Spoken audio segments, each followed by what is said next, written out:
you mix your personal life and the professional life together, or Everyone has his own style. Well, it's not only WOF. In fact, when I what ingredients you put in your family, we and go ahead with that. So consistency is very important. how did you get the idea regarding the I started this profession 40 years ago.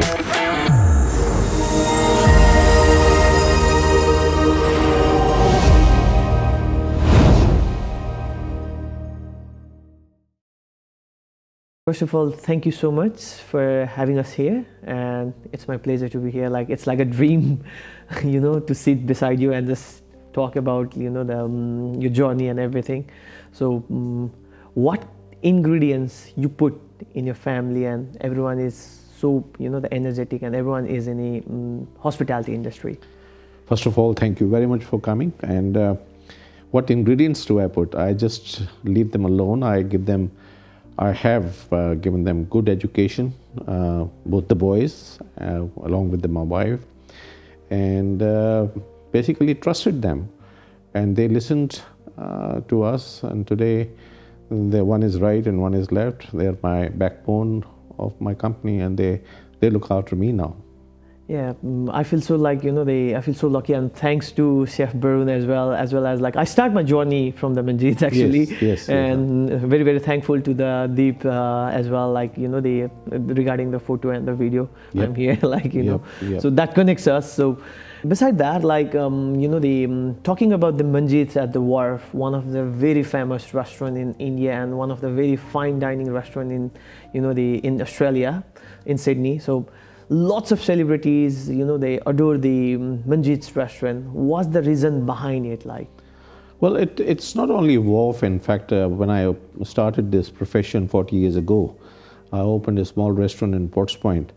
And basically, our cooking has been not too commercial, so that people could enjoy like a homely food. So that's a time when a lot of celebrities come, even 40 years ago in Ports Point. We have Linda Kulowski, we had a lot of cricketers who used to come. And then we opened a new restaurant in Balmain. And that was, that's where all the Pakistani cricket team, Abdul Qadir, Kapil Dev, they would all come there. And of course, this one has got a much better view, much bigger place, and it is right on the wharf. So you're getting the best of the best food, the best of the best views, and the best of the best service, with beautiful bar and with a selection of good wine, and modernized. Food is now modernized. So whatever we were serving before, we have just given a little, which my son Varun, the credit goes to him, he's given a little twist to the Indian food. And that's what people are enjoying it, because people are sick and tired of having same dal, matar paneer, this and that. There's so many dishes you can name it in Indian food, but Varun just picked up by himself, modifying it by putting a little bit more and different spices, presenting it very well, because our motto has always been Manjit's motto. Manjit is a man, Manjit is a brand. So I am talking about Manjit. Manjit can go one day, but Manjit's brand should not die. So the main thing is that we have decided, and I have told them that you make people to eat with the eyes first. And then the second part is the aroma with the nose, and third part is your tongue, your actual palate. So these are the three things. Varun is very, very careful that his presentability of the food, whether it's a butter chicken or Rogan Josh or any name which is in the menu, he presents it in such a way that you get attracted, and then the aroma of it. So it's freshly made in front of the people. It's an open kitchen, the King Street Wharf. So I suppose that's the reason people love to come there. And then they pass on the message to others, and then, it's a word of mouth. I have not advertised in my life in newspapers or gone into the radios or anywhere. People have invited us, they made documentary on us. So it's just a word of mouth, that if you come and like my food, you definitely pass it on to others. And that's what my theory and my belief is. Yeah, and the most interesting thing about the Manjit, recently that I remember, is the President of India he visited. Yeah, that's a very big honor. Unfortunately, I was not there. I had to go and attend a funeral of my very, very dear friend in New Zealand. Yeah. And I got a phone call from the Consul General of India and High Commissioner that the President of India has been recommended to have his personal dinner Yeah, at I your was there. place. I have taken the video. Oh, you, as well. you have? Yeah. Okay. So, well, I couldn't come because I was in the middle of in the funeral, and so I had to tell them that look, I can't reach there in time, but my son Deep, Yeah. Varun, and my wife Yeah. Kaval, who's been backbone of this company. She always, you would have seen her, that she's very active lady. Yeah. So 3 of them, they made sure they was looked after, and not only that, after they've gone, I think whether he got hungry more, we got a phone call at 10:30, 11 o'clock when he had gone, Yeah. that they want some more food. So Deep arranged it. So Yeah. it was a big honor. I It put was that video in the YouTube, like Yes. you can watch as well. Yes, yes. So Yes, and the surprising part is the President, First Lady, Mrs. President, 2 daughters, and High Commissioner, and 1 more person. There were only 6 of them, for the table was set for them, but there were about 200 security people all around the restaurant. The policemen, the dogs, and so his security was so tight. So that was something people got, were admiring what's happening here. I hope everything is all right. A lot of people approached Deep, everything is all right. So yeah, it was a big honor. It was a big honor, and it was published in India also. And he enjoyed the food, and he complimented about the food. And just after that, like after few more months, like we had a India versus Australia cricket match. Yes. And Manjit served the Indian national cricket player as well. So at that time, like the Deep lead the team. So Yes. how do you find, like how do you feel? How was the experience? Absolutely. Every year, whenever they are here, Indian team, they do come to us. Now they have strict rules and regulations. So BCCI, which is a Yeah. cricket board of Indian Cricket Yeah. Board, they have instructed that all the food has to be eaten by them, whether it's a breakfast, lunch, or dinner, in the hotel. So the SGR, Sydney Cricket Ground, Yeah. they approached us and they say that, look, they want your food, and unfortunately we can't bring them to your restaurant, but can you cater for these days? So right from breakfast to the Intercontinental Hotel, to the lunch, to their before tea, their dinner, everything was served by us from Manjit's. And Deep, my eldest son, he was looking after and coordinating with the team and the manager. So in your life, like what do you think, like what is consistency means?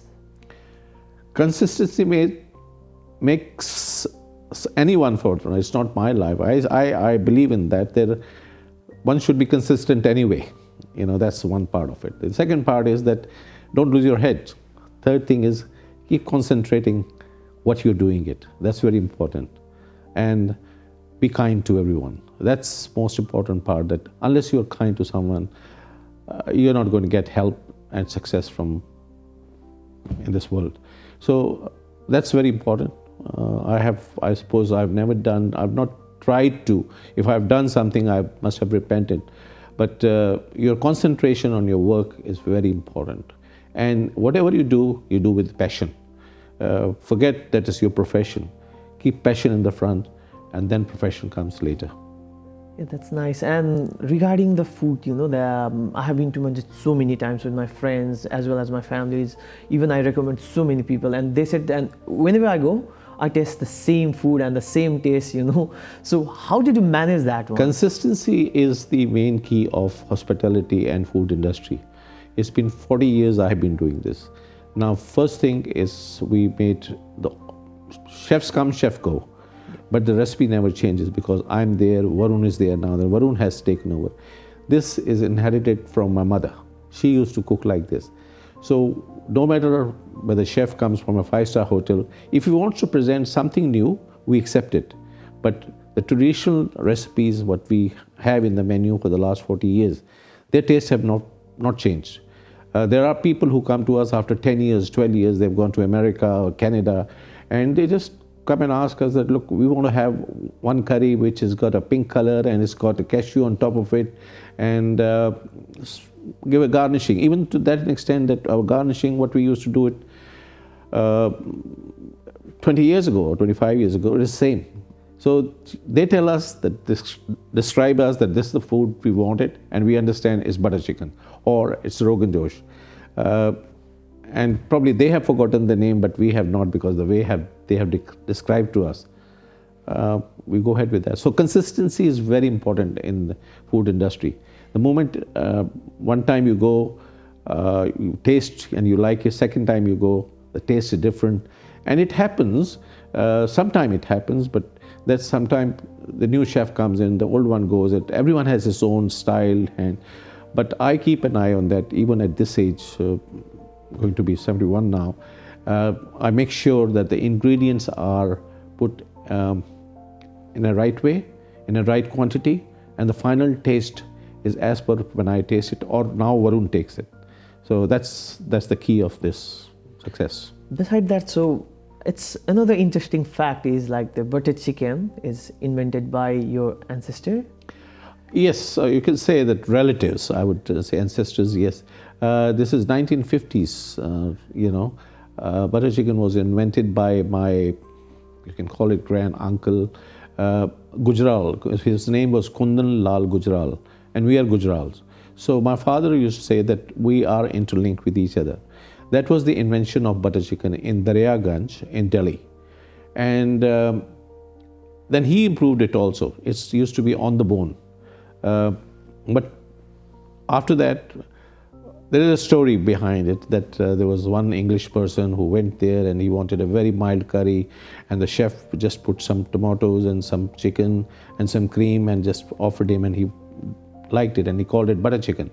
But then later on, he really made a talk of the town. That was on the bone. Then it went to England actually. Before it went to any part of the world, it went to England and became very popular. One is butter chicken and one is balti chicken. Balti chicken is like... Balti chicken is basically presenting in a balti, in a small little bucket, So, and it has got different ingredients. So, more or less it's the same thing. And then of course it started spreading throughout the world. And when we picked up, when Varun picked it up, I picked it up, or my mother picked it up, we tried to copy as much as possible to what we had in Daryaganj in Moti Mahal restaurant. But a few years ago, Varun said, look, I find that I can improve it better. And he put his own ingredients, his presentation off the bone. Instead of, he would cook in the tandoor first, and then he makes his own sauce, put all the ingredients, which was very, very well received by all my clients. And till date, it's like my premium dish. People love that.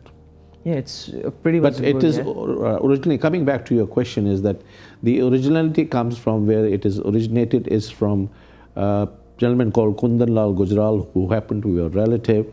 And that's he had a restaurant in Daryaganj in New Delhi. And that's where the name was started. It was on the bone, and now it's off the bone, because it's very difficult for Australians or anyone to eat anything on the bone, particularly tandoori chicken. You can't eat it with fork and knife. Oh. So in order to give them the facility of to give them just a little bit comfort, so we thought we'll make the thigh fillets boneless, and there we are. What are the challenges that you are facing at the current situation? Like, the rules of Australia are changing, as well as the staff turnover. Oh, well. And after the COVID, it's very hard to bounce back. So what are the challenges you are facing now? The challenges have always been there, but yes, lately for the last, as you mentioned, I'm going from now backwards. COVID was one of the biggest challenge we had, and we had to literally shut down. We have a function center in Concord. That was from Z to it went to completely zero. We started a little bit making packets, food packets, and start supplying it to the various. It was very well received, but then it was not enough. Restaurant was closed, so it was hard time, as not with us, with everyone. The challenge was that at least we know, and Varun knows, and I know how to cook. That if all of a sudden the chefs go, we can replace them. So, labor was another problem. When it opened, there was no waiters, there was no labor, there was no chefs. So we had to do pretty much ourselves, which reflected to the service. But people understood it. The rest is, look, if you keep your eye open, the challenges will always be there. There's no such thing that everything goes easy. The ingredients have gone double the price. The economics have gone double. And you can't increase your menu price double straight away because people then can't afford it. So the economics have come down. The profit has come down drastically. No staff, no chefs. When I say no, I mean, if we need 4, we've got only 2. So we cope up. Thank God we know the job ourselves. And that's why we are here in 40 years. That I have depended on the chefs, but I don't depend where he can say that, look, I don't want to work, I'm leaving, go. You can't stop them in this country. The country's rules are, I suppose it applies to everyone. The migration people, the immigration people are getting tougher and tougher every day, which is making our life a bit difficult. But we are coping up. So far, so good. And we are managing it well. So it's pretty much like, they're handling each and everything, like, and you're handling even your personal life as well. So do you find, like, do you mix your personal life and the professional life together, or you just... Yes, I mean, I'm so lucky now that the 2 boys have taken over quite a big load from my... But in the beginning, it was no social life. For 5 years, I did not see my son. And when I would come home, it was 2 o'clock in the morning from Rod Point. Excuse me. And then when I come back, he was sleeping. I'm talking about Karan. He was only 1.5 2 years old at that time. And when I get up, he would have gone to his play school. So there was a very tough time. We've seen it. For first 5 years, we struggled. We worked literally 18 to 20 hours a day. But now, thank God, the boys are big enough to take care. They have their own, they would take their own decisions. They do consult me, they do ask me. Even Varun, for that purpose, if he has to introduce any new dish, he asks me, and I taste it, and if you like it, then I put it in the menu. So it's a team, it's a family team, it's a family business. Yeah, it's like, the legacy continues. Hope so. Hope so. Yeah, I really like that. I get inspired from the Chef Barun as well. Like, he always, like, motivates the staff. He comes out with new ideas. He's the one person, if he looks at one thing and he said, I've seen it 100 times now, I have to change this. So he's very innovative. Yeah, just a year ago, he changed the menu, right? Well, he keeps, that is spring, summer, winter. Yeah. So he keeps saying not all the menu, not the all dishes. It will be silly to do that because there are traditional old dishes which we inherited it. But there are new dishes, today's specials, and if you think something new, experiments it, and if it's accepted, he puts in the menu. And that's what he is about, give a modern twist to it. Okay, let's talk about the events. So now, like, the event industry, it's like a mushrooming. Like, everyone has the event company, but the Manjits is a classy and the next level. It's a long journey. 40 years I've been doing it. Like, the events part is 25, 30 years. We've been doing it. People know us. I did the first wedding, Indian wedding, for 550 people in Lamontage. So I remember from there onwards, the word of mouth again. And we never compromise. There's no shortcuts. That's my main motto. No shortcuts, no compromise. Whether you make money or you don't make money, that's the secondary part. You want to make money, of course. Any businessman would like to make money. But due to some reason, I am unable to make money. I have yet to feed 100 or 200 or 50 people. There's no compromise in the quality or the service or presentation. So I suppose that is the reason people like it, and we do in Shangri-La, Four Seasons, all the 5-star hotel, as you would know it. Yeah, I haven't there. We've hardly any hotel which we don't do, and their first preference is Manjit's brand, Only thing which they see is their economics, if they can, if we can fit in within their economic, because at the end of the day, it's a very hard job. You go in the morning and come back 3 o'clock in the morning. It's a hard job, so we have to kind of make some money, and they have to save some money. But all the hotels they will receive us, and they prefer. Normally, you go to any hotel and say, "We want to get the catering done by Manjit." They said, "Welcome." Others, they're a bit hesitant. So how did you get the idea regarding the Concord Function Center? Like, you got a very good and the Good classy. question. Good question. There's a story behind it. One day I was invited in a Gujarati function, and this is going back about almost 30 years. And I went there, and it was my friend's daughter wedding. So I saw all the ladies, Gujarati ladies, cooking themselves for about 250 people. So one lady was cooking something else, and the other lady was cooking something else. It was a vegetarian, and then they were serving to everyone. So basically, going back 35 years ago, people used to cook. Either they will take the help from the family, friends, or friends, and they will make it happen. So I was telling my wife, I said, "Look, we have kitchen, we have chefs. Why can't we take their burden and take it in us, and we provide them some waiters, and we provide them some cutlery, crockery, glassware, and make it happen as amen."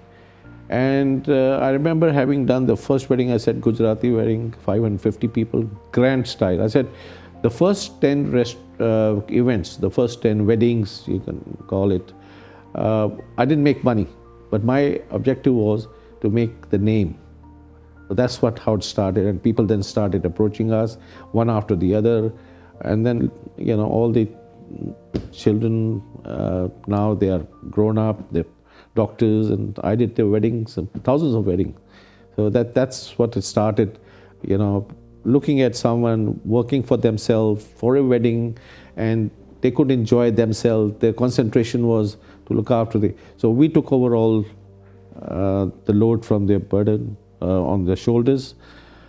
And we say, the slogan came to that, in your event, you come like a guest, go like a guest, we'll do the rest. Oh, okay. And that's what is going on. It's like, if someone come and just pay, they will just have. That's it. They will enjoy. It goes like a team. We make a complete meeting. I mean, there's a meeting there. They tell us. We first listen. You start from the economics. That what sort of economics you have, how much money you want to pay, and then we suggest them. This is where we can take you. This is how we can do it. Whether it is Concord Function Center or any other venue, and then we say, this is what we can give you, and on top of it, we put something else as complimentary. They are happy, we are happy, but there's no compromise.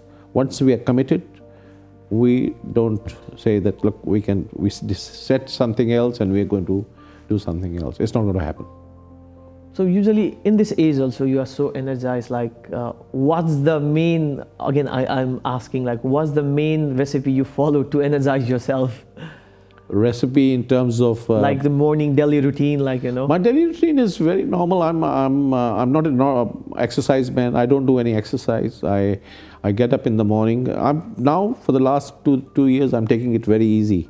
Once the boys have taken over, I hardly go there. My wife is very active till now, but as far as I'm concerned, that I take it easy. I get up.